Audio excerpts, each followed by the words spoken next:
ګلبدین نایب د راشد خان په وړاندې ګرانو لیدونکو السلام علیکم. د مطلب له شریکېدو وړاندې چینل حتما سبسکرایب کړئ. پخوانی کپتان ګلبدین نایب د نوي کپتان راشد خان په وړاندې په یوې دوستانه لوبه کې د هیواد د سلمي کلیزې په مناسبت د دوشنبې په ورځ سهار 9 بجې په کابل کرکټ نړیوال لوبغالي کې د سیالۍ ډګر ته ووځي. د دغه لوبې لپاره لوبډلو سکواډونه هم اعلان شوي.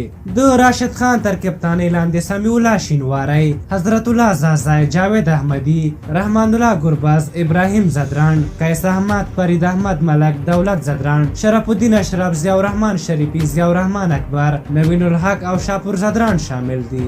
د ګلبدین نایب تر کپتانۍ لاندې نور علي زدران، احسان الله جنت، محمد نبی، نجیب الله ترکی، نجیب الله زدران، حشمت الله شهیدی، اکرام علی خیل، شفیق الله شفاق، حمید حسن، ظاهر خان، میرویس اشرف، حمزه هوتک، سید احمد شیرزاد او یمین احمد زای شامل دي. دا و د دواړو لوبډلو سکواډونه. په لوبډلو کې د اصغر افغان، رحمت شاه زرمتي او شهزاد محمدي نشتون د دې لامل دی چې دوی د پولي ورهغې غاړې هیواد ته اوښتي چې دوی اوس مهال په افغانستان کې نشته. په هر حال کرکټ بورډ له مینوالو غوښتي چې لوبغالي ته دې راشي او لوبه دې له نږدې وګوري. د یادولو ده چې کرکټ بورډ او ګڼو دولتي او غیر دولتي بنسټونو د خپلواکۍ د سلمي کلیزې په مناسبت ګڼ چمتووالي او برنامې په لاره اچولې. په هر حال ستاسو په نظر په دغه لوبډلو کې د ګلبدین نایب که د راشد خان کومه لوبډله پیاوړې ښکاري او تاسو د چا ملاتړ کوئ؟ خپل نظرونه مو راته په کومنټ کې ولیکئ. په دې هیله چې ګڼ افغانان د لوبې لیدو ته ورشي